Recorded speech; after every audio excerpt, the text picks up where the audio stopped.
Phoenix Down Radio is on the air.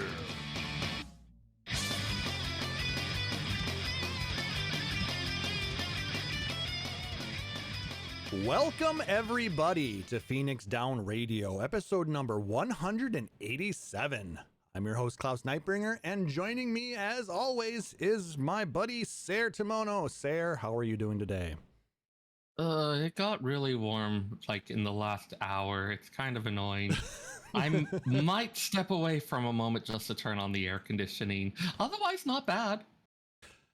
Yeah, it's actually been cooler this week for us. I mean, we had a few days that were like well above 90 degrees, like even in the spring. But now that we're in summer, we're actually the last few days here have been in the 70s.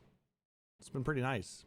Yeah, it's been kind of all over the place. I also have some friends in Europe who have been just sweltering this last week. Yeah. Hearts go out to them. Hydrate, everyone. Yep, stay hydrated. Though it was kind of a bummer. My air conditioner actually died on me this week. Oh no. Yeah. Fortunately, it was a relatively easy fix, and it didn't happen while I was on vacation. Oh, that would have been so bad. But no, I came home on Wednesday, and my house was 81 degrees. Ooh, yeah, that's concerning. Yeah, so I went to look at, see if the air conditioner was running, went around back to see if the condenser was spinning, and the motor was buzzing, but it was not spinning. So I'm like, oh, it's like the equivalent of the lights are on, but no one's home. Like my everyday. Just kidding. Wasn't gonna say it. But I was just gonna think it. But you were thinking it exactly. But no. So I ended up was able to get a guy to come out that night. Fortunately, it wasn't a bad motor like I was anticipating it was going to be. They just had to replace a rather large capacitor. And then he cleaned the fins on it, recharged it with a little bit more refrigerant, and $450 later, I have air conditioning again. Worth it. But yeah, I mean, $450 for the repair and getting it within like an hour and a half of getting home. Yeah, well worth it. I mean, so shout out to them. Thank you so much for getting that up and running. Shoot, there was something else that happened too. Oh yeah, there's a number of things. It's been quite a week. Let's just put it that way. You know, the week prior, I was on vacation with my girlfriend. We went out to the Ohio, Kentucky area. Ooh. She wanted to see a specific bloat of hippos at the Cincinnati Zoo. And is that what we call a group of hippos a bloat? It is indeed. Huh. I learned something today. Yes. Also, it's kind of funny because they really sell that. Like they have an ice cream stand there where you can get a bloat float. Okay, that's adorable. And I love that. They have a set of beer shirts based off of different animals. Like they have the tall boys for the giraffe. They had I don't remember what the other one was, but then they had beer bloat. We thought that was cute. So that is adorable. I love that. Plus they have red pandas there. And I don't know if you've ever seen a red panda live. Holy shit, are they adorable. I have only ever seen like pictures or just like cartoons or whatever, and even those are pretty adorable. Mm-hmm. So in person, they are just the cutest little things. I mean, you don't want to just go up and hug one. I mean, you want to, but they'll and the funniest thing, when they are trying to be like look all tough and scary, they kind of get up like this with their arms out. Do they just look like they're going in for a hug? They look like walking teddy bears. That is adorable. So, I mean, that was pretty amazing. And then we checked out some... Go ahead. There is a thing like for evolutionary pressure, like the whole concept of survival of the fittest. There is a particular instance of that called survival of the cutest. Mm-hmm. For things with the selective pressure that is applied to them by humans thinking they are cute and adorable. Yep. So that's helpful. You know, being cute will get you help from humans on your side, and that is pretty valuable. I mean, look, cats, dogs, red pandas, you know, stuff like that. But we just keep making things more cute, and I'm okay with that. Yep. So we did that. We went to a few breweries. We watched some fireworks. It was quite a fun trip. I'm gonna maybe try and put some pictures out in the Discord, if anybody's interested in seeing some of them, especially the red pandas. I thought they were just the cutest thing. My girlfriend's gonna say that it was the little baby hippo, Fritz, just under a year old, but is like 600 pounds. Hippos are one with like, they're remarkably cute given how absurdly deadly they are. Mm-hmm. And they're vegetarians, but they are extremely deadly. We got to see them feeding a couple of times, and that was really cute. Also, we got to see cheetahs running. Ooh! I got a little video of we ended up getting into one of the cheetah run shows, where they run some of the cheetahs back and forth. They have them chase this little automated little toy. Yeah, and I imagine it's... Oh, go ahead. I was going to say, the one that I ended up videotaping, they caught the toy. What? I imagine it's like a couple of my friends have a dog that I dog sit for sometime, where she's like some kind of Doberman mix, and when she goes to the dog park and gets off leash and you just see her open up. Yeah, I mean, I imagine it's kind of like that, just like here is this thing that normally has to restrain itself so much, getting to run free for a bit. But like the fact that they don't run for very long, but they are fast and they accelerate like insanely fast. So they're pretty cool. So I mean, if you have a zoo nearby you, definitely go and support it. A lot of zoos use their funds to further additional animal research, so they can protect a lot of the different animals out there, and also a lot of stuff about like wildlife education to help raise awareness among people. Education, awareness, and recovery efforts. So definitely, a roommate I had once upon a time was a zookeeper. It's a fascinating field. Mm-hmm. And it's a lot of work, but it's also one of those things that's very rewarding. Mm-hmm. So we did that, and that was a lot of fun, which is the reason why we didn't have a show 2 weeks ago, because we had been in Iowa that day. So we were watching things blow up. Well, I mean, it was the 4th weekend, and her brother was shooting off some fireworks. We were also eating some amazing brisket. So oh, that sounds so good right now. It was really Why good. do you do this to me? Well, I could be really bad and tell you we had some of the most amazing homemade carnitas today that her dad made. It was just so fucking good. Anyway, how have you been? Nothing quite that amazing. I am now several flavors of envious, but also good for you. But yeah, library programming, summer camps continue. The kids and the parents are all really happy with it. We've been getting lots of good feedback. Awesome. The one this last week, it was at a branch where the branch manager is the person who used to be in charge of this program. So she knew a lot of stuff that needed to be done for support, and I actually had space to catch up on other things. Nice. That's always a good thing when you have a little bit of assistance. One thing I didn't mention. She is absolutely getting one of my shout outs at the end of this episode. Very nice. I was gonna say, one thing I did not mention was, the fact that after I returned back to work, the fact that things had not exploded or blown up or anything like that was pretty amazing. And I did not have all that much stuff to catch up on. So nice. I think I can safely say that I left the place in very good shape. And I'm continuing to keep it in that way. So yeah. So yeah, that's always a fun right? thing. Exactly. Sorry. Anyways, what else have you been up to? That's really it. A bit of like Island Sanctuary stuff in FF14, a little bit of Honkai Star Rail because Genshin wasn't enough. They're different games. They have different things going on. Do they? They have a lot of this. They have a lot of the same DNA. Mm-hmm. I mean, if it's a fun game and you're enjoying it, more power to you. But you should be playing 16. Yeah, that is one that I am really looking forward to, and I also decided that needs to wait until summer camps are done and I can fully develop like my brain space to it. I understand, and again I get that. Oh my god, it's been hard to wait given what everyone else has been saying about how good it is. Yeah, and we'll talk a little bit about it. I mean, I actually am only about 15 hours into the game. I've gone through some really amazing story points in there. We're not going to do any spoilers, but I don't think I've heard any actual, like, the only stuff I've heard is the only thing that's even close to negative is this bit could have been done a little bit differently, and it's still good. Yeah, and then like the whole diversity. I haven't heard anything actually negative. As far as gameplay goes, I mean, there's been I mean, some people really still want that ATB, you know, that you're at your old school RPGs, but we're not in. We'll get to that, but yeah. Aside from just I wanted it to be something different, for like people who are talking about what it is, I pretty much have only heard kudos. Yeah, though it's getting a lot of rave reviews from people who are not huge into Final Fantasy.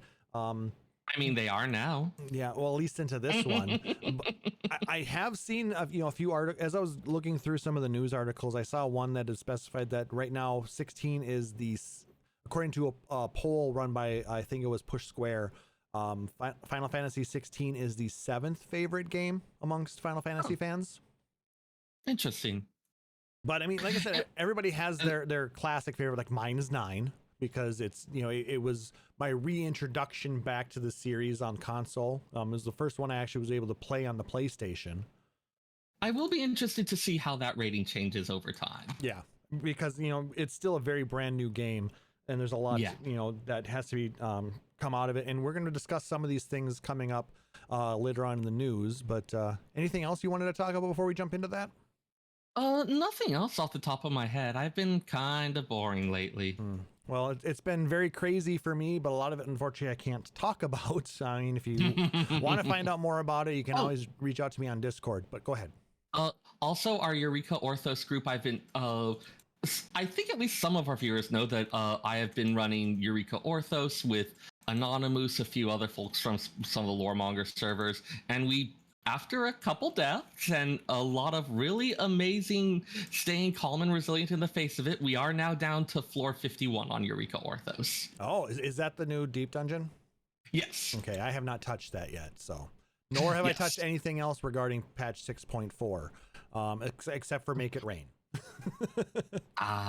Yeah, no, I ended up being the person who organized it, and I have done the traditional drama teacher thing of, yes, you can play this role, but we're going to give you something else to make you grow. And also just because, like, overconfidence is the killer on those deep dungeons, and so having us play jobs that we're okay with but not necessarily super used to makes us slow down and pay more attention to what we're doing. Yep. I mean, and it's still new content, so, you know, there's a lot of things that we're trying to, you know, glean off of it and learn. So yeah, we're mostly doing it for the lore tidbits, which technically have been data mined and the like, but it's still way more interesting to get them yourself. Yeah, that is definitely the way to do it. And that actually reminded me of something else regarding 16. The biggest thing that's come out of 16 that people want to see in future Final Fantasy games and even implemented in Final Fantasy XIV is that active time lore. Oh, that is one that I have not heard a single negative or even neutral word about. Like, everything I've heard is completely positive. Yeah. Glowing, yeah. It is really cool. You just hold down the trackpad on your controller, and it brings up wherever you're at. It will bring up a screen full of icons that you can click on. Icons as in things to click, not as in the summons. It gives you a bunch of very short blurbs. It does what a lot of those data logs want to do, where it like acts as a reminder of this or gives an extra little explanatory detail. I remember for one of the scenes in the demo, it had an extra little bit about the moons of the world and kind of like some notes, things that explained the comment they were making about a certain type of prayer they were doing, stuff like that. So those little tidbits as done in a way that acts as a really good reminder without taking you out of the flow too much. Absolutely. Like, I really hope that becomes the standard for like everything going forward. I know in the PlayStation 5 games, they're trying to add those types of cards to the screens as if you pause the game or like get out of it and go into the just the base part of it.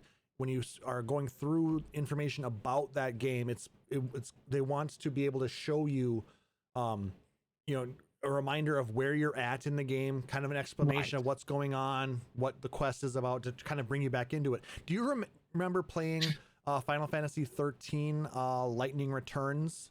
I want to say if you came back to it after more than a week, it would say while you were away, or since since the last time you played, it'll kind of give you a catch up as to where you were. Right. Yep. No, it did do that. I do remember that. And yeah, no, that's the other thing. Like thinking about it, for a lot of the other Final Fantasies, I know I've frequently heard like people unsure about what happened or debating about the meaning of, and I don't know as much because I've been avoiding spoilers on it, but from the discussion I've heard, it seems like there's a lot less disagreement or confusion about the meaning of particular things, about subtle aspects. It's doing a lot better at conveying the story they were trying to tell, it seems like. It gives you the ability to explore the world a little bit and remind you where you're at. Because, I mean, you might have met this person, maybe like 10 hours ago in the game, which could have been 3 weeks ago real time, and who's going to remember that kind of stuff? So you click on the active time lore and it'll be, oh yeah, I remember this person, we did this and this with them. Or sometimes it just gives you a little tidbit that's like, oh, it's this tiny little detail about them that I did not catch up the first time, and that it turns out is really important for their characterization. Yep. And I believe it expands as the game progresses, so you get a little more information about them as well. That was another one that happened even in the demo, where the text of some of them did change a little bit as particular plot revelations came up. Which is a very good way to do it. But let's go ahead and jump into our gaming community news. But before we do, thank you so much to our Patreon producers, Nick Nar, Aurori, Ravenheart, and Mika. We thank you so much for your support of Phoenix Down Radio. You are the wind beneath our wings.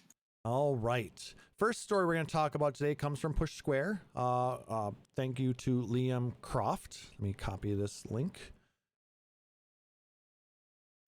All Final Fantasy games sales have exceeded 180 million copies.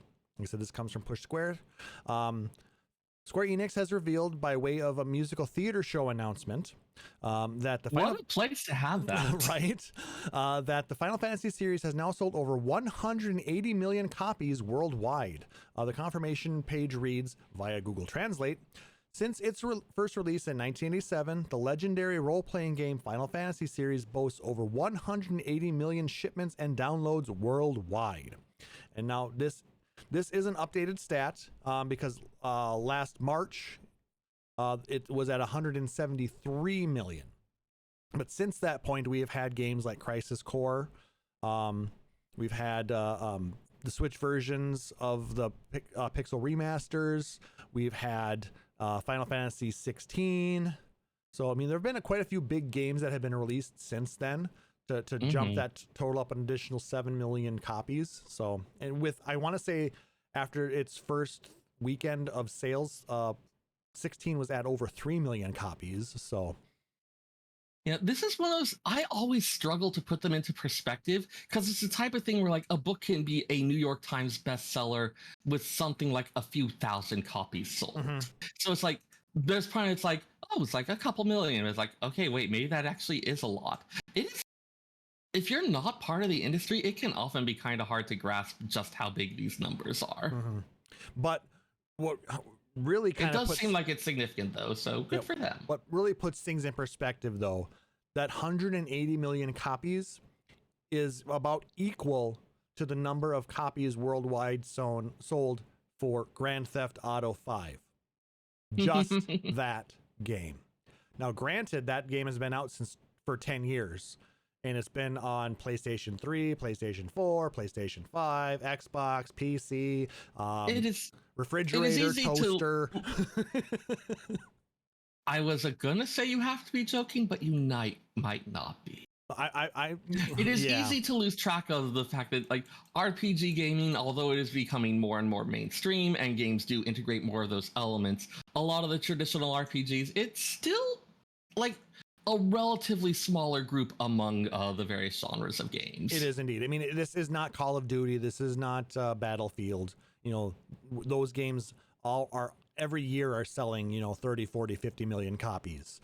So, I mean, for this type of game to hit that many is a lot. And I was kidding about running on a toaster and a refrigerator. I mean, this isn't Skyrim. Or Doom. That said, I wouldn't be surprised if someone tries to do it. Also, like toasters have way too. Why are you putting this thing into an onboard?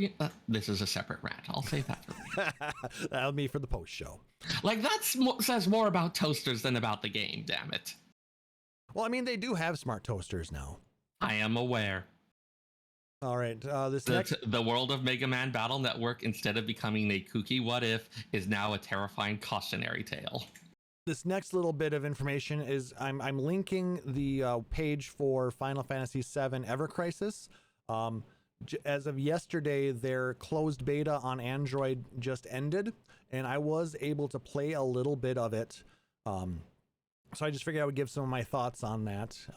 Now, as a quick reminder, Ever Crisis is the one that's kind of an abbreviated version of the original Final Fantasy VII story, like kind of a summary touching on along with some other bits. It is a mobile-based game that encompasses the entire Final Fantasy VII world. So we're talking about things before the original Final Fantasy VII game. Things. Ooh, so we've got before Crisis to Crisis Core to Dirge of Cerberus. Like, how many different ones have Crisis in it? It's just, I guess that's where the Ever Crisis thing comes from. So it comes from Advent Children. What's the B one was Before Crisis. Is that an actual game? Yeah, it was mostly on mobile systems back when mobile gaming wasn't as much of a thing, and it focused on the Turks. Okay, so before Crisis, Crisis Core, Dirge of Cerberus, and now we have Ever Crisis. Oh, okay. So that's 5, 8. So next up will be Free Company. No, it'll have to be something Crisis. Free Crisis? Ooh. I mean, if it's free. Yes. But anyway, so I got to play a little bit of this over the last week and a half or so. And I will say, yeah, I didn't get too deeply into it. I had so much stuff going on, like I said, a vacation and then catching up from work on after said vacation. But I will say it was an interesting take on, from what I got into, the original Final Fantasy VII. And it has some elements that they took directly from the remake. So it added a little air of familiarity for those whose first introduction to Final Fantasy VII was the remake. But, for those of us who have played the original, we know that there's, pieces of both within there. So it's not too over the top for us as far as understanding what's going on with it. Though I didn't get extremely far into the game to see if they're actually bringing in some of the elements of like those wraiths or those whispers or those whatever they were. The Whispers of Fate. Yes, those guys. I got through the Sector 1 reactor, went through the streets of Midgard, and I met Aerith for the first time, and then got to the Seventh Heaven, and that's about as far as I was able to get in it. But it's a very simplified fighting game as far as how you actually interact with it. It is somewhat turn-based, and you build up your ability to do specific actions by letting your bar build. You'll do auto attacks on a regular basis, and you can automate these things and have the game kind of play it for you if you want to just kind of push through some of those more dogged sections. But there are a lot of cutscenes, so you get a lot of the lore and the game story through that. My biggest complaint, though, because it's a mobile game and it's got Square Enix attached to it, there's a lot of gacha. I get that it's a standard at this point, but still not a fan. SE they create some great games, but their mobile stuff is really, really heavily monetized. Yeah, I mean, they've made a lot of money on those games. I mean, if you look at Defu, if you look at the Final Fantasy 15 game that they had, oh god, that whole thing. I mean, that game made more than Final Fantasy 14 for some months. Damn. I mean, it made millions of dollars every month for the developers and for Square Enix because they licensed it out. Yeah. But And yes, it microtransactions and things like that. It's the future of gaming, but the fact that weapons and armor and things like that were locked behind gacha was a little bit of a turnoff. I didn't get to play enough to determine whether or not they give you enough currency through playing the game, so you don't have to put a ton of your actual money into it if you don't want to.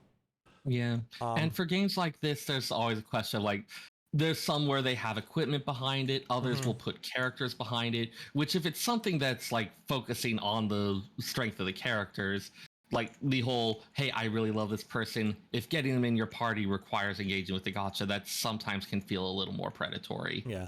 Well, especially if you're talking about, you know, wanting to improve how well you perform in the game, having weapons and armor locked behind gacha is horrible because it's pay to win.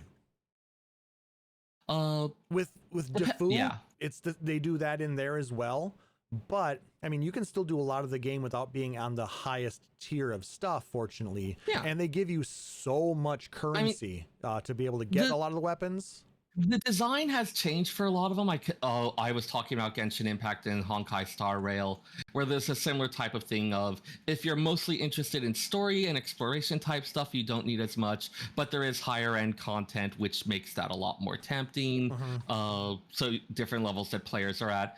Also, one thing that you do see much more in a lot of games is some type of a pity system where after enough attempts at a thing, it becomes easier or you're able to guarantee getting it.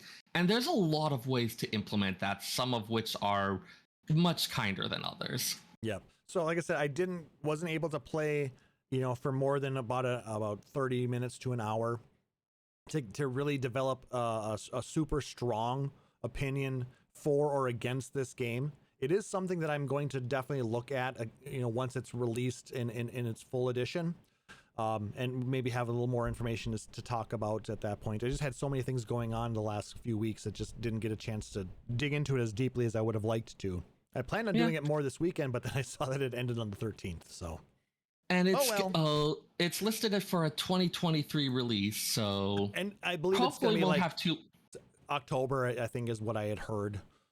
Yeah. I don't think there's been any official statement, but not October yet is the current speculation on that. So at the very least, not too much longer to wait. Yep. I do recommend, you know, if you really do enjoy the Final Fantasy VII story, give it a go when it's released, see what you think of it.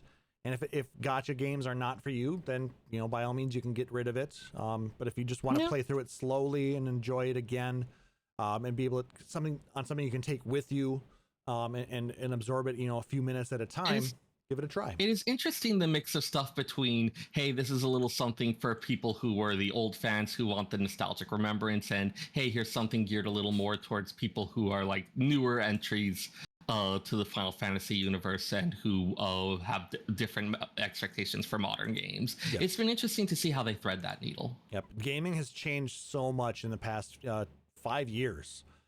Even, you know, I was gonna say last 10 years, but it's changed even more in the last 5, you know, going with everything mobile now. So yeah, it's interesting to see how their, you know, companies are adapting, and it is nice to see, you know, companies changing with the times somewhat. You know, Square Enix may be a little slower than others, but still they're doing their thing.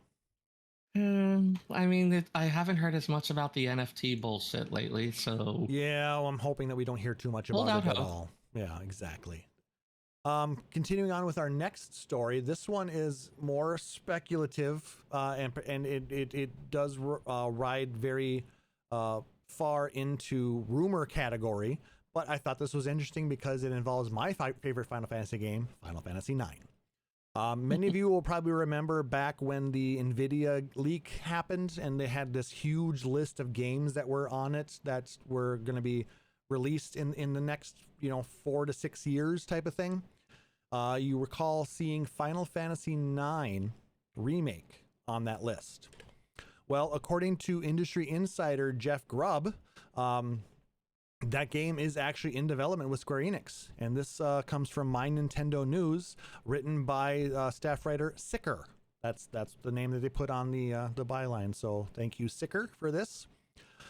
Square Enix's next Final Fantasy remake hasn't been the best kept secret, as rumors have been swirling for months now that the magical Final Fantasy IX is the next Final Fantasy game on the cards in the remake treatment at the Japanese developer. Gaming journalist and insider Jeff Grubb has reiterated claims that Final Fantasy IX Remake is in active development, though he said that the remake of Final Fantasy IX can't compare to the scale of Final Fantasy VII Remake, and says that a better analogy would be the difference between Final Fantasy VII Crisis Core and Final Fantasy VII Remake. So, yeah, not getting like a complete overhaul of all the systems. This is a game that I am honestly hoping still retains some of those ATB elements. Yeah. Of the mainline Final Fantasies, 9 is the only one that hasn't had some kind of remake or remastering lately. We've had the pixel remasters for 1 through 6. 7 has had the full remake treatment. We did get those re-releases of 8. 10 and 10-2 have had HD remasters. 9 had one as well. 9 did have one for PC. Just for PC? Yes. That might be one. I know it's on PC. I'm not sure if it is. It might be available for the other consoles too. But it added those things like the being able to skip enemies, and it had those little boosters that you could add in.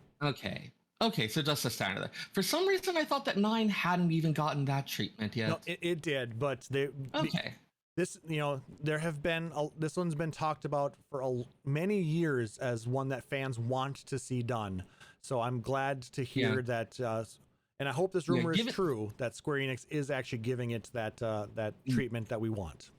Given that it's been a fan favorite for speculation, one does wonder if it might just be continuing to hold out hope. At the same time, given, again, we've been seeing a lot of the exploring of those routes, and that Final Fantasy IX is the one that's most a celebration of those classic ones. Having it as the next one that they turn their attention to would seem to be a reasonable thing to do. And I will say, in the article it goes, Grubb went on to say that it will use the ATB turn-based system, and the classic game won't change drastically, but will still feel good and isn't just a simple HD remaster. Yeah, I am sure a lot of people are going to be watching to see what comes of that and how much effect that has on his credibility. Yeah, though I will say he is real deep in the trenches when it comes to gaming information. And I was about to say, how is his track record? It's pretty good.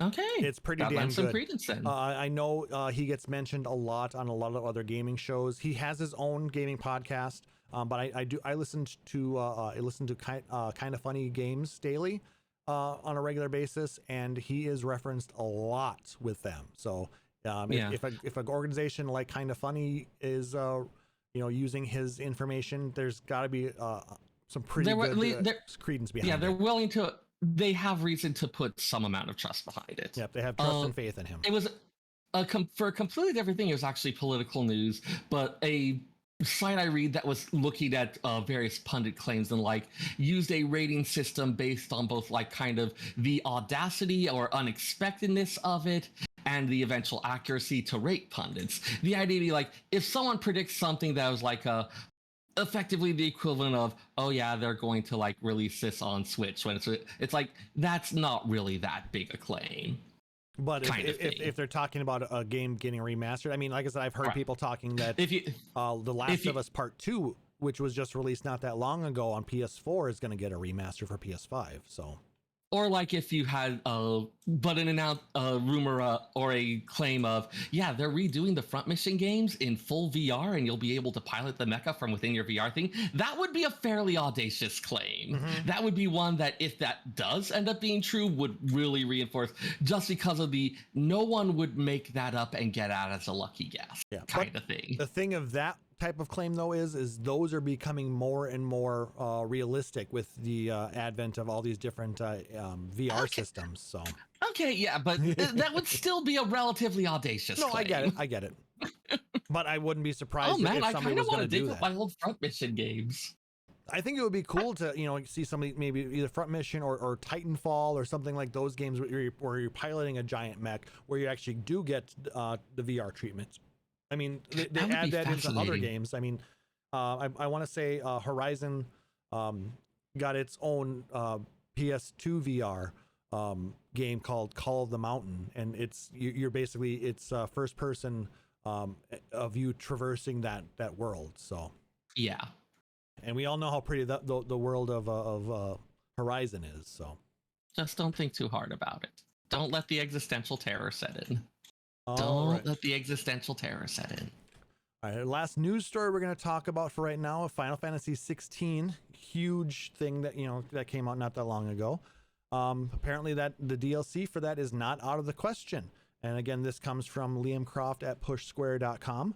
That one's a little bit of a surprise because the initial things they had said was that this game is going to be complete and entire upon release. Yep. They didn't really plan to have DLC to start with. But they wanted to kind of see how the fans took it. And Final Fantasy XVI producer Naoki Yoshida has stated that DLC is now something under consideration at Square Enix as the company looks to support its latest title after launch.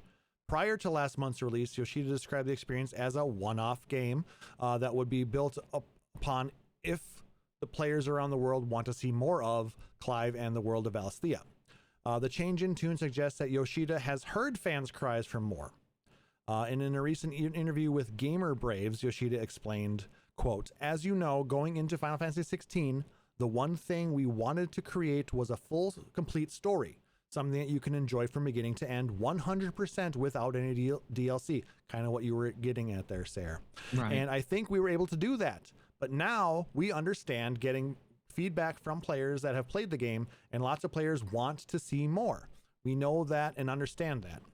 For us, we're taking that and then thinking about our options moving forward. So hopefully in the future, we can have something that we can give to you all. I would be surprised if they hadn't at least given a little thought to, if we were to do DLC, this is what we like. I'm pretty sure they're not starting completely from zero on this. No, I have a feeling that if you think about it, the Final Fantasy XIV developers, most of whom actually worked on 16 as well. They have been, creating these full and complete stories for the expansion packs, and then they're then thinking about the next thing. They are probably they have probably always been thinking about wanting to add things if the demand asked for it. And so it's a type of thing they mentioned. I remember they mentioned with Shadowbringers that when it came out, that they were already a decent ways into the process for Endwalker. Mm-hmm.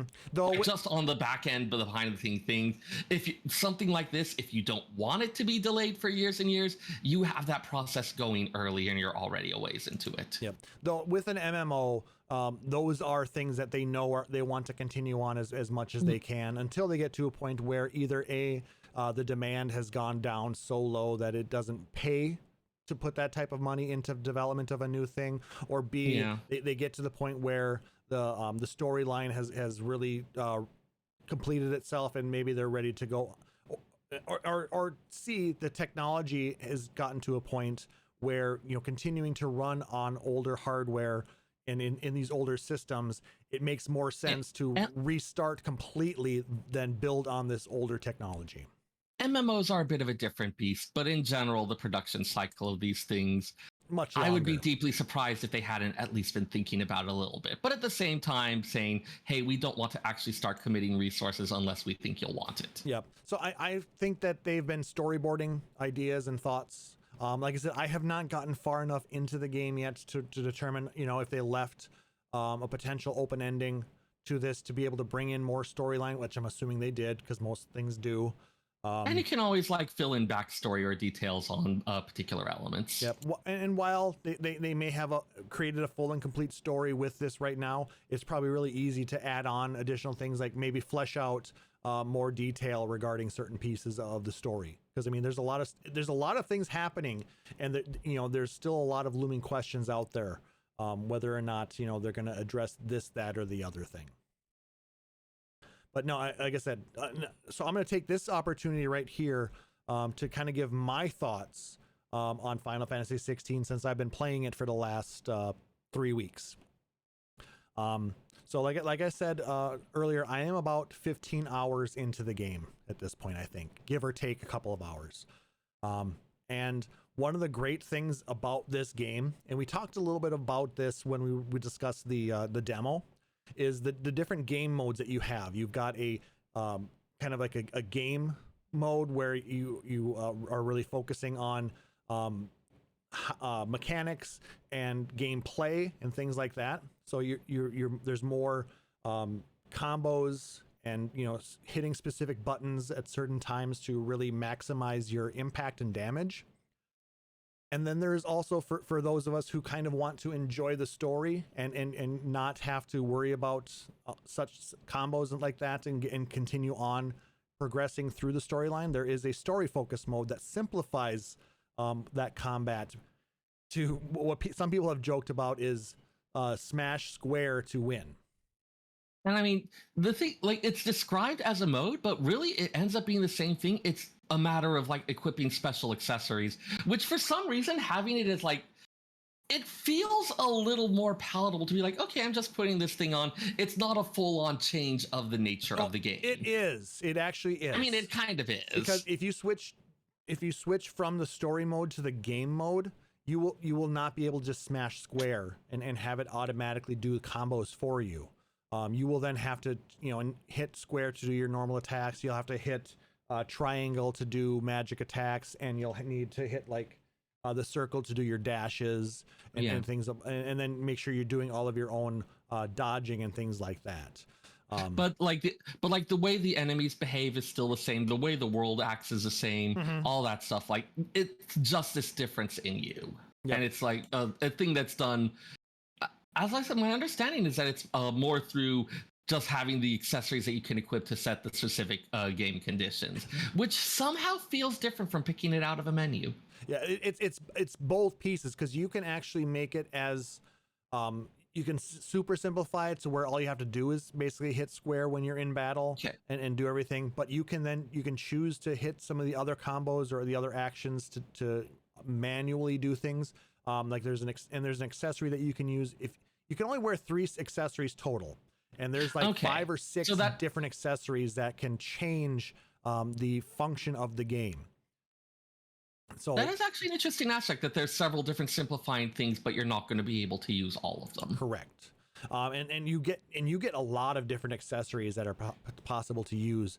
Some of them, like I said, simplify gameplay. Others are improving the stats on some of your attacks and some of your iconic abilities. So a bit more of your like traditional RPG accessory. Exactly. I do like their crafting system that they have in there. You go to a blacksmith and you can then create weapons based off of items that you have gained through combat or found in chests and coffers. You can then take those items and you can upgrade them, and you can also upgrade items that are purchasable from stores or merchants, as well as items found within the world. Some of those can also be upgraded with different items that you can find. So it's a really interesting and simplified way to create and update your weapons and armor. So it's a really, really neat system. I'm really enjoying everything about this game. The graphics are just phenomenal. I'm playing in quality mode, so I'm getting the best resolution, the best graphics. I do notice some stuttering every once in a while, but it's not enough to really draw me out of the game. Like I said, when I get into it, it's like, oh, this is just so much fun. Just listen. The voice acting is phenomenal. I have zero complaints about this game. It's crazy. That is the other thing that's been striking. I've never seen a Final Fantasy game that didn't have at least some amount of controversy and argument about, okay, this thing is terrible. This is. I haven't, from feedback of the game being played, I haven't heard anything full on negative. The most I've heard is, I would have liked a little more of such and such, but nothing outright negative. I mean, maybe it's there and it's just not loud enough for me to be hearing it. But I mean, aside from the diversity thing that came out well in advance of the release of the game and was that is a known issue, and was brought up again just prior to release. That's the only major negative piece of information that I have been able to find about it.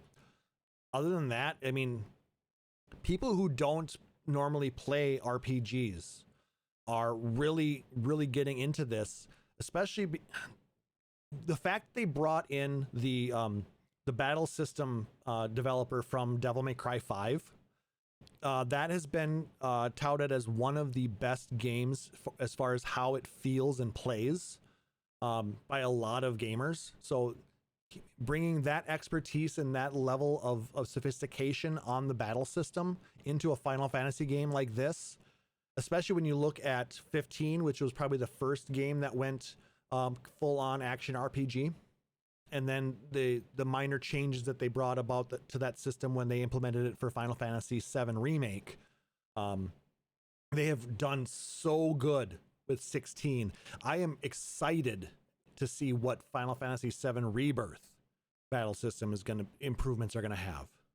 Yeah, it's just really, each step has been just fabulous, you know, in improving what they're trying to do and giving players not only an amazing story, but, you know, something that they can get, you know, involved in, you know, through reading and listening to it, but also then playing it and interacting as the character. You're not sitting there and min-maxing things and choosing, going through menus and choosing this, and that. You're just going with the flow. Plus, Torgal is absolute best boy. Seriously, Torgal is amazing. Just put a dog in it. Everyone will love it. They won't be wrong to love it either. No, and just do you remember in 7 Remake how the other characters in your party were kind of run by the computer AI? Yep. And it was sometimes problematic with how they interacted with some of those enemies, and it made things very difficult at times. Right. Final Fantasy 16 is just 10 steps beyond, you know, improved with that. I wonder how. I hadn't thought about it before, but I wonder if Yoshi P was able to take advantage of all the work that the 14 team has done with trusts. Oh, I'm sure that's a huge part of it. They probably took a lot of that AI programming and applied that to the 16 NPCs. I mean, the combos you get with Torgal are so smooth, especially if you're doing it in story-based mode.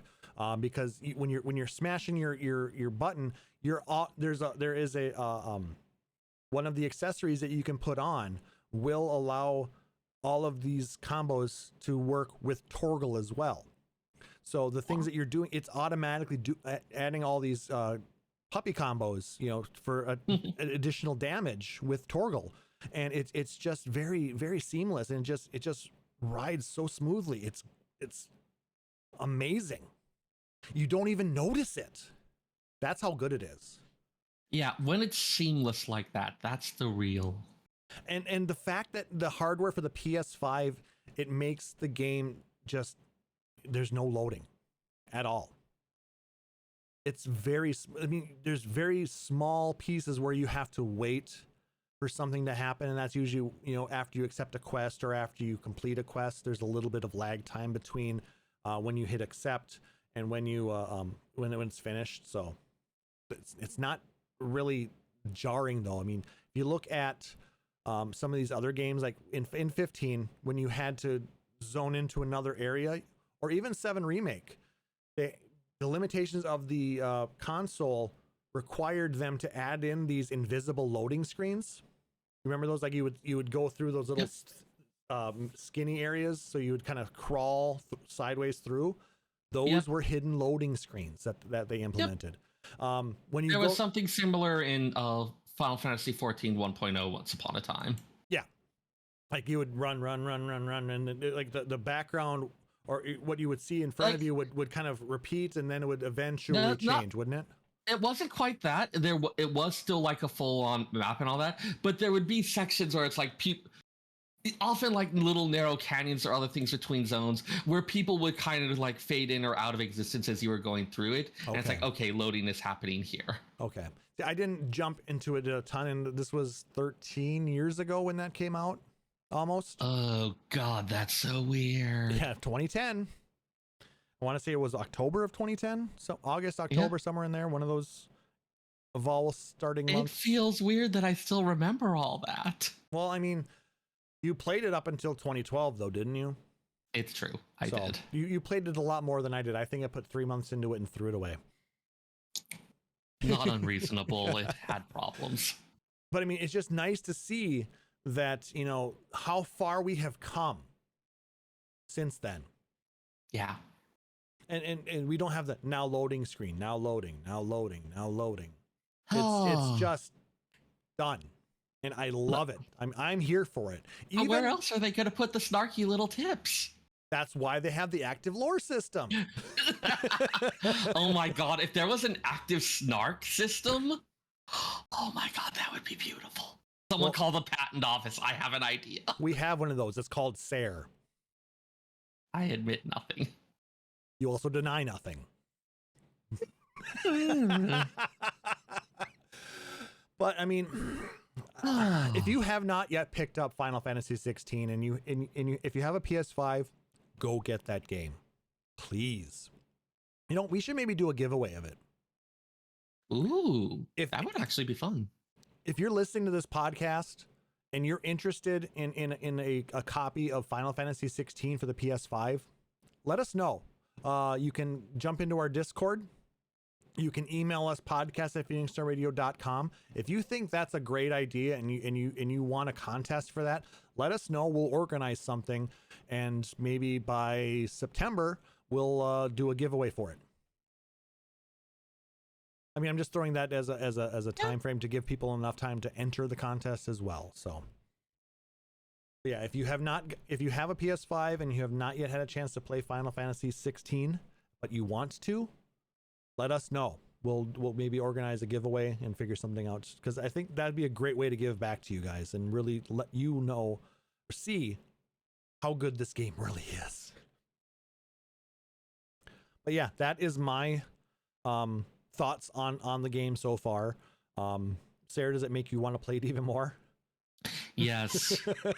Like I mentioned before, summertime is the busy time for libraries. I've got all this other stuff going on, so I know that's how it is, but God, I wish I could.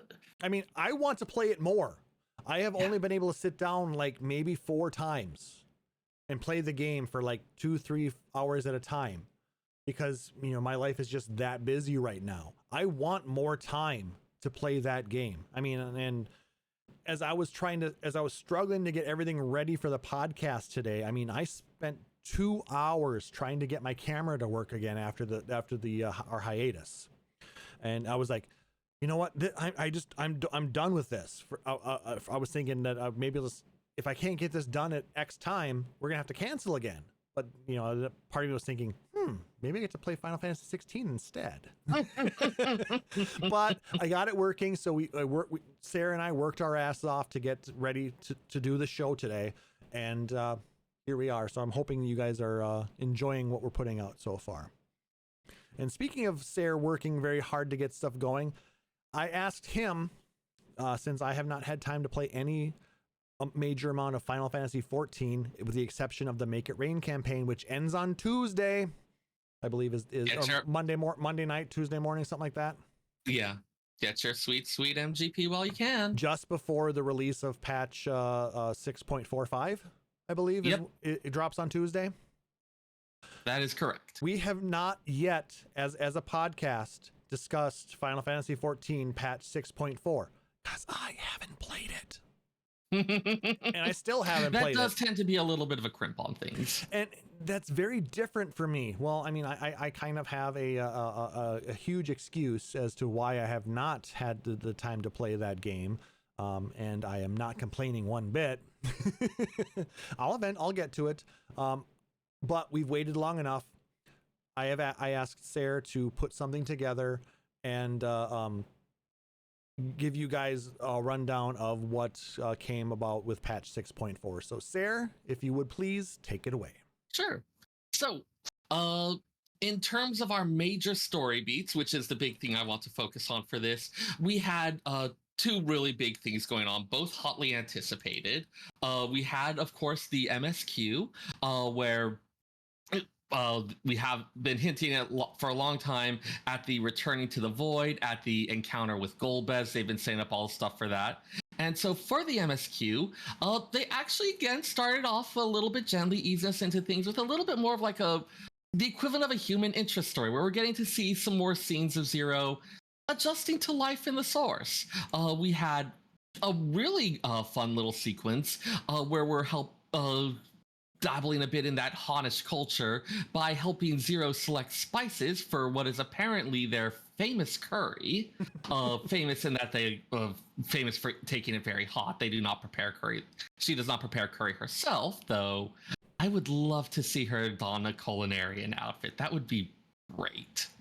But no, like we get to wander the streets of Radzat-Han, interact a bit with some spice merchants, try out spices, which get cooked into a extremely potent curry that, again, taking a chance to show off just how far Zero has come, Zero shares it with the other people at Midrain's Mahane.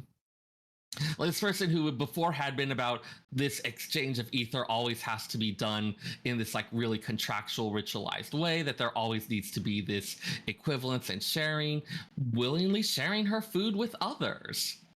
And then the food promptly knocking out several people. So she takes it pretty spicy, apparently. Well, I mean, she really hasn't had much, real... She doesn't have taste. Yeah. Maybe she doesn't have taste buds. Yeah, or maybe it's just like oh, hey, sensations. These are great. More of these, please. Maybe. Who knows? Yeah. So fun little scene with that, and then a little bit of extra comic relief when we return to Megaduta for a very popular among the community scene of Estinian working out that is a complete thirst trap. Like, drenched in sweat, muscles gleaming. Zero seeming completely unreactive and asking if she should disrobe as well. Oh my. Because apparently that's just what's happening here. I mean... Oh my. Has anyone had the talk with Zero? Like birds and bees and shirtless Estinians? That's what she said. I feel like someone should have the talk with Zero. I feel like I should watch that because it is going to be goddamn hilarious. Are you going to write into Koji and say, hey, Koji, when is Zero going to get the talk? I feel like this could be a side story content thing. Maybe like the next time. Oh, we do have the Rising coming up. Maybe it could be about another Rising. Oh my. Yeah. All right, now that I've been... Also, if you guys watch anything with Uncle Roger, sorry, children.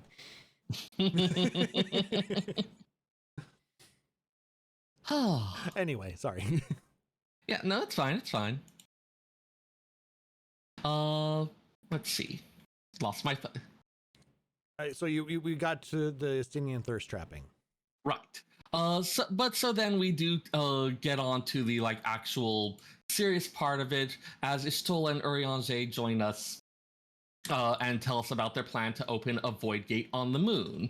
Given that we've learned that Golbez's sanctum is on the moon, trying to travel to the moon on the 13th, they don't have any of the setup or technology required for that. So instead, the plan will be to go to our world's moon and take a void gate from there. There's some discussion of the etherology involved, but the upshot of that being that we'll need a good supply of ether in order to for the energy to actually tear a void gate, as well as a way to get it to the moon. And for that, there's going to only be really one suitable facility that has recently been used for transferring ether to the moon, so that'll be for the Tower of Battle. A separate contingent goes off to Garlemald to start on those talks, and we get tasked with securing the supply of ether.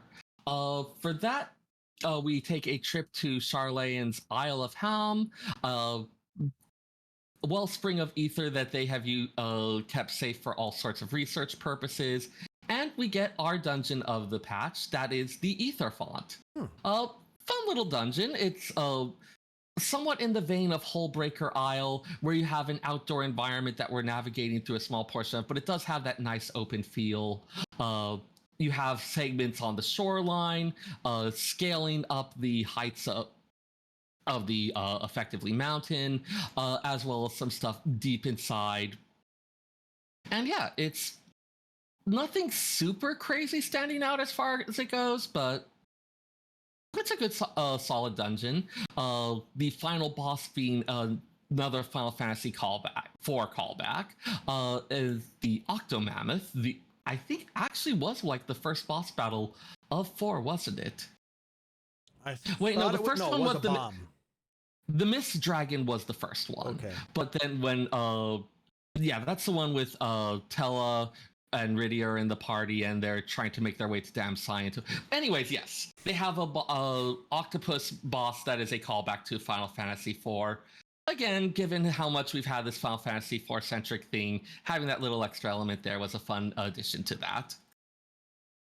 And with that, like the supply of ether is secured. There also were a couple segments on the side relating to getting the transport for the ether, and with that they started laying. It seems like they're laying some groundwork for future directions of the next expansion.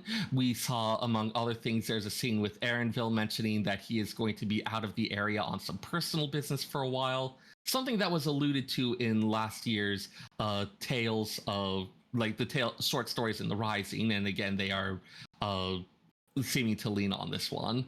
There also was a scene with Kryl and a envelope with a mysterious seal that she has not looked at yet, though the camera did linger very significantly on it. But let's see. So with the ether secured, we find that the preparations in Garlemald have actually hit some unexpected snags. It's a lot worse than we had thought there, because it's not as simple as just going and using the Tower of Babel. The population of Garlemald is still deeply traumatized by everything that happened. They see that they're concerned. They're not happy about having this continued, what they see as an occupying force in the Ilsabard contingent, about the whole use of this cursed power of magic that in the form of the Tower of Babel was enslaving their people and destroying their country. And now we're coming in and wanting to use the Tower of Babel as a way to transmit magical energy to the moon. Not something that they're exactly happy about. And we get a little bit of a delving into the political situation. We meet some of the senators of Garlemald, get to meet their interim government. For those who do like a lot of the politicking aspects, there's a lot more filling in the details of what's going on there. For the main story, though, the big thrust of it is, as part of our attempts to build rapport and build trust, of course, as the Warrior of Light, we have our traditional save some people from monsters. It's what we do. And during that, Zero gets to have another conversation, this time with Euless, about the nature of trust and how trust can be a thing that like binds people together, how it's something that motivates action, the idea of trust as a thing rather than having the straight across exchange that has been the hallmark of Life in the Void. And we have Zero becoming more open to the idea of being able to work with others on trust rather than always needing this equivalent exchange in order to do stuff. Being able, finding things of commonality and aspects on which a bond of trust could be developed. And in the case of Garlemald, we also get a bit of a setup for potential restoration or improvements to the area, in that they do end up establishing not just a charitable humanitarian thing, but Vertra in the form of Varshan establishes a trading relationship with Garlemald, where Thavner will be able to make use of their Magitech, where they're starting to have this increase in trade that will let Garlemald start to stand on its own 2 feet instead of being dependent on the help of others, something that, again, they know the population has been very upset about. So setting the stage for an eventual Garlean revival, all sorts of other possible improvements in Thavnair as well, this kind of technological blooming throughout Aetheris, and most importantly for our purposes, permission to use the Tower of Babel, which they're very big on making clear that it's like, we're not seizing it from them, we are securing their permission. Having it be something where they do, again, get to feel like they have that autonomy and their thing is being respected on that. Which is such a surprise from how the relationship we've had with Garlem all this time. And again, going to something where we're starting to establish this relationship of trusts and as equals rather than as one dominating over the other. Mm-hmm. I mean, it's something that it's really tricky to explore those types of relationships, because a lot of games it's, you know, good guys, bad guys, you kind of just fight. They try and simplify, you know, this side versus that side, but it's so much more involved. Even in the ones where they do get that a bit more complex, the evil empire is defeated and roll credits. And life goes on after the credits roll, and the building of a new relationship, the fact that you still have those remnants of the past influencing how people, those are things that are complicated and messy and don't always fit into a narrative. So getting to see what happens after the credits roll, that's something that's just been adding this really fun and interesting flavor to consider to what's going on in all of these. Like speaking as an American who was alive in the and paying attention to the news and politics in the early 2000s, the business of nation building. It's messy. And, yeah. I was going to just say, Square Enix has actually really done a good job on, you know, expanding and building on some of those stories. Look at Final Fantasy XIII 2. That game is all about, you know, consequences of your actions. Yeah. Because as you do things, you know, you had your original history line from Final Fantasy XIII. So, but then you add in the time travel element in Final Fantasy XIII 2, and you do this here, it changes it in this area here. You have this version and then this version. The entire the entire plot is kicked off, and then the entire troubling situation is a direct result of an entity that had the best intentions and wanted to help and bent things to do it, and all of these unintended consequences that came from it. Yep. So us having to go back and try and repair those types of things, or, you know, take care of those issues. So I mean, just the fact sometimes making things better, sometimes scoring victories, sometimes having other, not necessarily negative, but just unexpected consequences from things. And then it can be very hard to know what's going to come of your actions, and it's never just as simple. Even with something like the Garlean situation, where it was absolutely, this is a thing that is bad for the world, that is causing suffering that needs to end.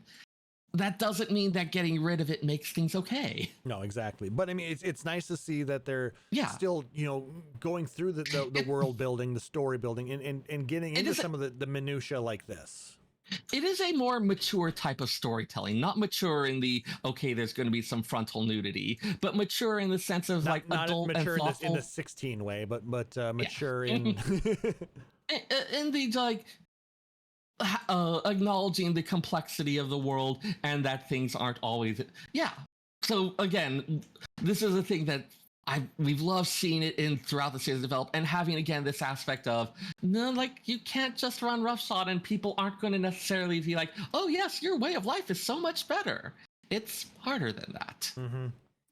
All of that is really great, but moving on in the actual story, at the end of it, we do have, in addition to all of these hooks that are being baited for possible future development, we have an agreement to be able to use the Tower of Babel to start transmitting that ether to the moon. And some preparations on the moon later, including a delightful sequence in which Zero puts some Loporrit automatons through their paces. The Loporrits wanting to have backups, and then looking for ways to test them out against Void Sent fighters, and Zero volunteering herself as a Void Sent fighter.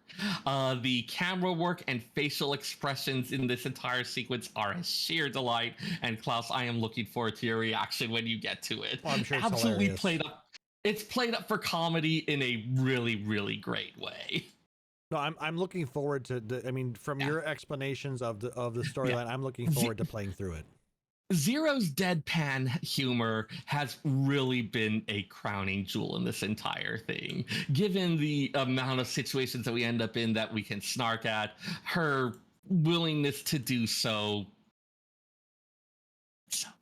Anyways, after a little bit of like comic relief and tension relieving after, we get a really just like I don't even have the right word for it, but the sheer power and strength is Stola wielding these mighty magics, tearing open a void gate in the Cradle of Darkness, in that pit in which Zodiark was once imprisoned. And so again, we've got a really striking visual of this pit of darkness and then the void gate within it, as well as a sealing barrier to make sure that we don't have void scent escaping and causing problems on the moon. We are off once again to the 13th. This time we are on the moon, which on the 13th is that deep, lurid, blood red color, absolutely devoid of life. The 13th never had Alligans whose satellite released some mold onto the moon, never had Loporits preparing the place as an ark. It is just this bleak red landscape. Which, despite all that, still not immediately obvious where Azdaha or Golbez's sanctum are. We spread out to start searching, and in the process find a crystal, another one of those memoriate crystals like the ones that Zero has made from our defeated enemies, that the Echo resonates with. And we get a glimpse into the lives of a few adventurers prior to the 13th Flood of Darkness. These are adventurers that Zero had actually remarked about a interaction she'd had with them before, an opportunity to build trust that she had spurned at the time. And we get to see a little bit more of what's going on with that. Filling in a couple more details, suggesting that one of those adventurers may have eventually become Golbez. But again, it's something where we're left with ambiguous details. We, as always, don't get the full picture on that. And before we have much time to really explore that, Golbez appears and, surprisingly, releases Azdaha from her imprisonment. Once she's released from that cell, she is very quickly infected.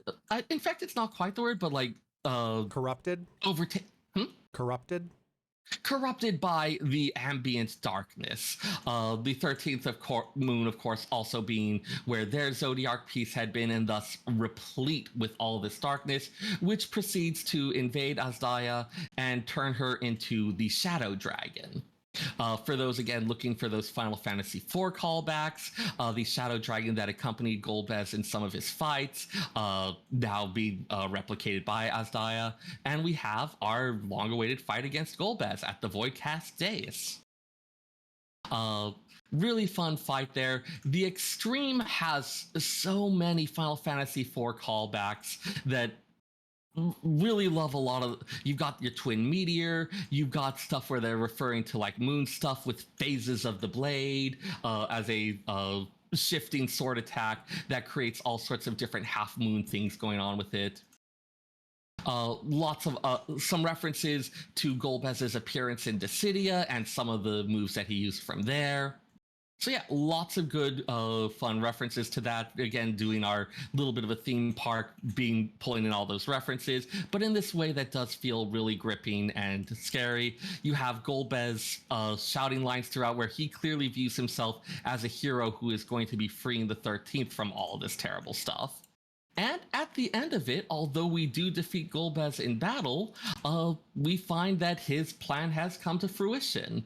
That Aether from Zodiark has infused Azdaha, and so he has, in his words, created a void scent that is going to be filled with this powerful desire to return to the first. You have this ether from Zodiark that had been sundered, split apart into these worlds, trying to like return to the first, all those aspects of the rejoining, and that is now filling Azdaia and creating this dragon with this terrible power and ability to tear a hole between the worlds and just breach that barrier. This is what he's wanted all along. And so, triumphant, he gives this shadow-cloaked monstrosity the name of a famous hero of the 13th. And thus we are introduced to Zeromus. They were going to get it in there eventually. Yep. Wasn't expecting it to be a hero, but... And Well- as it is, like, for those who do, again, remember Final Fantasy IV, where you have, in the fight against Zeromus, it starts as this weird shadow cloak thing that you have to use the light of the crystal to reach its true form. The form that Azdaia has taken is very reminiscent of that. So it'll be interesting to see what's underneath the shadow when presumably we get to fight that next patch. So are we going to have to get a very, very, very, very, very large Porksy? Oh, boy. Because, I mean, yeah, that was one of the things, like, dragons resisted to this corruption, Azdaia, who's, like, held it off for all this time. Something that was powerful enough to finally break through. Yeah. This is going to be... And, yeah, and that, for the moment, the patch ends with us retreating to back to the source to lick our wounds and try to figure out what to do about this new threat. So yeah, ends on a little bit of a downer note. Like, we defeated Golbez, but in the end, he secured the victory he wanted to create the void scent that he believes will bring his world its liberation from this endless cycle. Lovely. Yeah. It's quite the storyline. I'm actually, I am looking forward to playing it. So, you know, seeing how that all pans out. So yeah, lots of fun little moments in there. I know some people are getting frustrated at the Zero constantly doing the tipping of her hat thing, which does seem to become her signature move. But it does also feel like she's becoming a bit more of an interesting and filled out character. I am never quite sure if she's completely unaware of the way she's acting and how it'll be taken, or if there's some part of it that's like, I'm tweaking their noses just a little bit. It's hard to tell with her. all right, and then I saw you wrote up a bit here about the raid series. Yes, we did get that conclusion for Pandemonium. I'll probably simplify this even more, but we do find out that Pandemonium that has appeared in the Ethereal Sea is actually a chunk of Azus Law that had disappeared along with Professor Claudian. We had last seen taking an airship to Azus Law and then vanishing, and it seems that he came back with a chunk of the facility which has been remodeled into Pandemonium. In the process of this, we do also learn that Athena has slept dormant in the life stream for millennia, and Claudian's disappearance was part of her plan to return. She plans to use him as a vessel, and she also creates simulacra of La Habrea and Erechthonios. Now, these are not the original ones, pretty much taking memories from the live stream, combined with chunks of soul that she had, and assembling them into something that is kind of a puppet recreation of it. They recognize themselves as not being the originals, but as being ones that have the memories, have the knowledge, and as a result of that, have the desire to help us in ending this entire... In a similar way with Hythlodeos? Yes. Back in the underground or underwater area? Yes, the Hythlodeos that we ran into back in Amarat, who again was not the real one, but was one assembled from these things, recognized enough of it and acted in a way with that. Okay. And so we get more details filled in about Athena, about what had been going on, about her plans, about her ambitions. In the process of all this, we do have a couple fights. We have another monster out of Pandemonium, a soul-eating creature called Coccyx, named after one of the rivers in Hell, or in the Divine Comedy, it's the deepest circle of it. That was a fun and interesting fight where he eats various souls pulled out of the life stream and takes on the abilities that the soul had in life. So like the soul of a powerful mage, or a strong fist fighter, or a behemoth type thing, and so changes its attack modes to match those up. Okay. After that, as we make our way in, Athena makes use of her research, her study of the soul and the creation of life to give life to Pandemonium itself. And so the second fight is against a huge, almost spider-like monstrosity shaped out of the physical facility of Pandemonium. Speaking with a disturbing voice, rapturously of its creator Athena, creating webs. That one, the Savage Raiders, I've heard say that the Savage version of that is actually like one of the better ones of the tier, I believe. I think they were talking about 10. It's got a interesting arena, not your usual circle or rectangle shape, but with bridges to various areas, use of spider webs to create pathways, all sorts of fun stuff like that. So a lot going on in that. Some really nice variety in their arena building and in the systems that you have to deal with as a result of that. Okay. Further in, we do run into another simulacra of one of our friends from the past, this time Themis, who, unlike Erchthonios and La Habrea, has been given the ability to fight, but also has been given a much stronger loyalty to Athena. And so we are forced to face off against him. This one is done in a recreation of the Chamber of 14 from Amarat, another beautiful remix of that Mortal Instance theme. So man, we've fought Elidibus in some form in so many different things, each with these like, and compared to the ones where it's like this sad, broken one, having it as kind of like in Amarat in its prime, him in his role as the emissary. For a lot of people who were dissatisfied with the way the ancient story had ended out, or who not necessarily dissatisfied, but just felt really bad for them, this felt like a way to give them another chance to like show off like a little bit of a better side of who they were once upon a time. And so, yeah, that fight, relying a lot on his role as the emissary and the keeper of the balance, has a lot of shifting between light and dark and maintaining equilibrium between those two things. Very fitting for his role as the one who guides the convocation down this path between these options. When we do defeat him, we do, of course, free him from Athena's control and suffuse him with some of our own Aether to keep him around while as we finish things off. And finally, in the deepest depths of Pandemonium, we take on Athena one final time.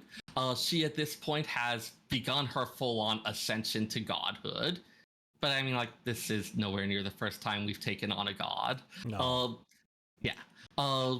Lots of kind of some angelic motifs, a fair bit of stuff with like moth imagery. Like her wings actually are more reminiscent of moth wings, which has some interesting tie-ins with a lot of the Greek mythology that we've been doing throughout this.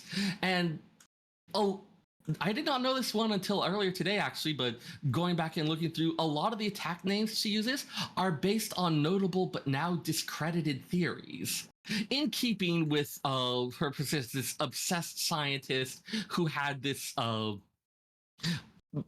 had this particular aim that she was reaching toward, came like just like the whole, hey, having these discredited theories of the fundamental nature of reality to kind of represent the delusional scientist. As a side note, one of the things we did find is that the way that she was able to maintain her memories and her existence was because in the past, La Habrea, after ending her life, stored her memories in the heart of Sabik. Another one that, again, the heart of Sabik, which we've had the callbacks to, we've had the wondering of what would happen, and so finally brought back as this is the thing that La Habrea kept with him all this time, this thing that carried the memories of his wife, but like all of those other Orosites, also amplified her desires to these dangerous, obsessive levels. So having this seed that was planted expansions ago, going back and finding this use for it and integrating into the story there, again, a really fun thing, especially because I know a lot of the lore mongers had wondered, okay, but what is the deal with the heart of Sabik? So technically it's the heart of Athena. Or the mind of Athena, I guess. Yeah, Athena was inside it. there was some reference as well to Ultima, High Seraph, the thing that brought forth the Orosite.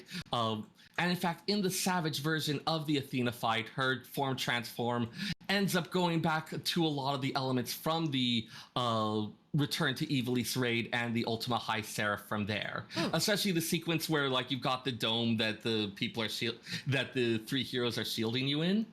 They end up using that for several portions of the arena. Interesting. So yeah, the music used is also a Final Fantasy Tactics Ultimate reference there as well. So the fact that they decided to go ahead and invoke the tactics thing was unexpected, but also really delightful. At the end of all of it, we do defeat Athena, of course. But what really ends up finishing her off finally is the memories of Erkathonios awakening the will of Professor Claudian, and Erkathonios himself, the recreation of him, bids us farewell at this point as he releases himself from that to enter into Claudian, reawaken Claudian, and give him the ability to push Athena's memories out of himself. And so we are left with Athena as a broken phantom of memories lying in the depths of pandemonium as it collapses around her. This Lovely. thing of memories that sailed down through the millennia, holding on for all this time, finally dispersed and returned to the ethereal sea. We get some last discussion with La Habrea, musing on the person that he would become. Of course, this being not him, but something that possesses memories, but can still talk and speculate about it. And in the process, he tells us that in the past, we'll find the answers to our remaining questions. So we do get a couple last scenes in the past. We do learn that Keyword Hegemon, she was the one with the bob cut who had like the snake wings thing going on. That she was the one who had set Athena free after coming under her mind control. And La Habrea, having learned this, chooses to release the sealed part of him as Hephaestus and rejoin with that in order to get the power to dispel Athena's control once and for all. And with that reclaiming of the Hephaestus side of him, we do see him as the La Habrea that we would eventually know. Having that come full circle and explaining how the La Habrea we knew in the past could become the man that we fought and clashed against so many times in the present.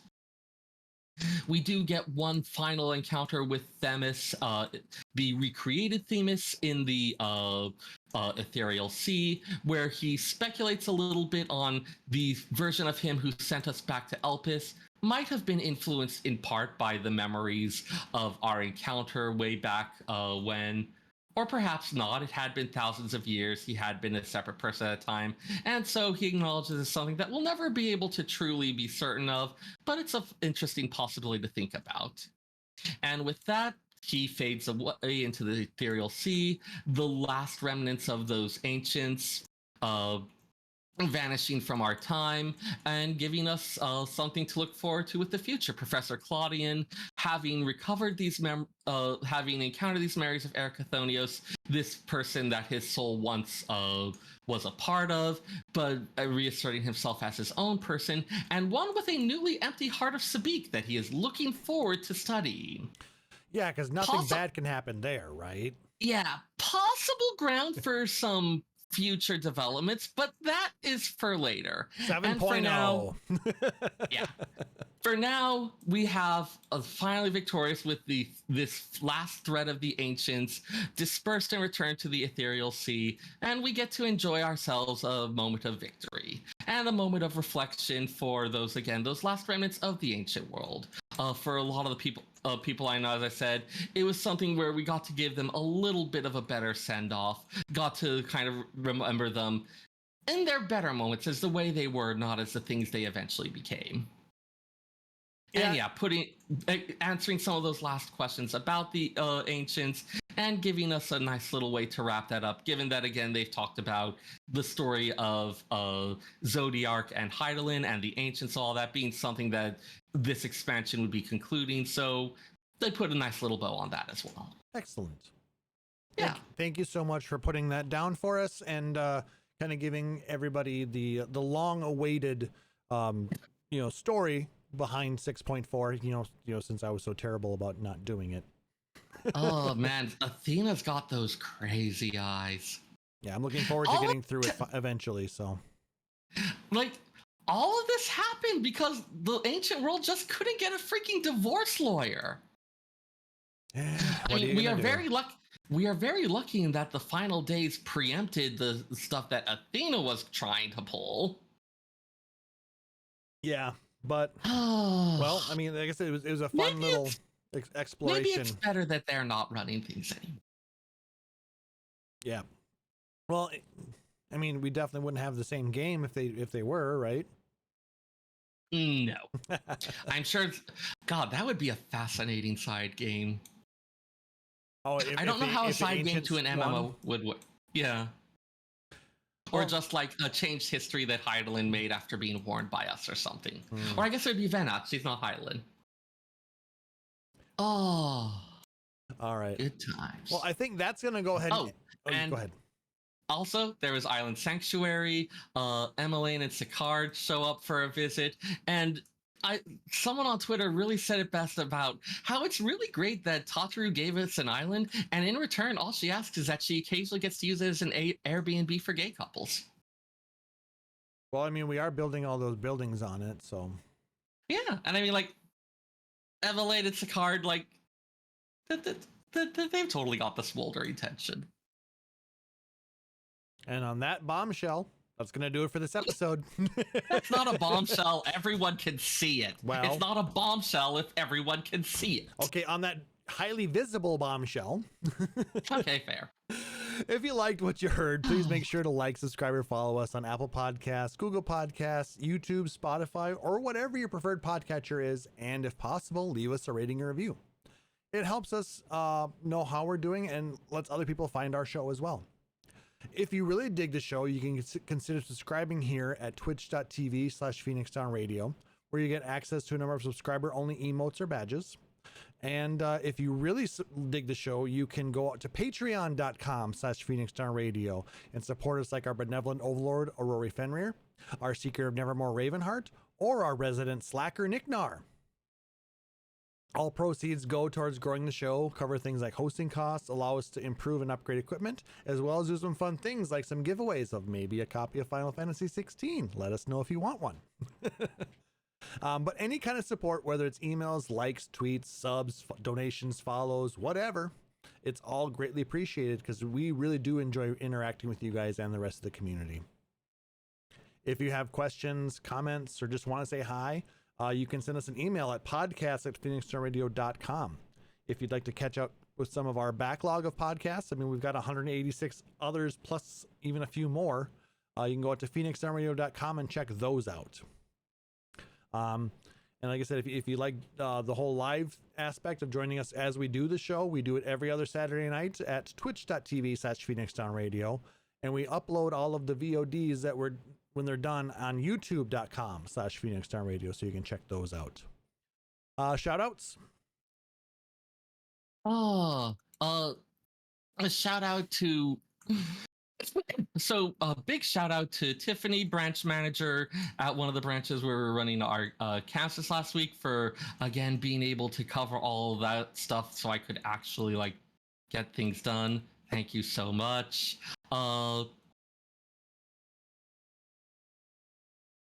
Who else? I feel like I should shout out someone. Shout out to a couple of my new friends on Gilgamesh. Where'd you go?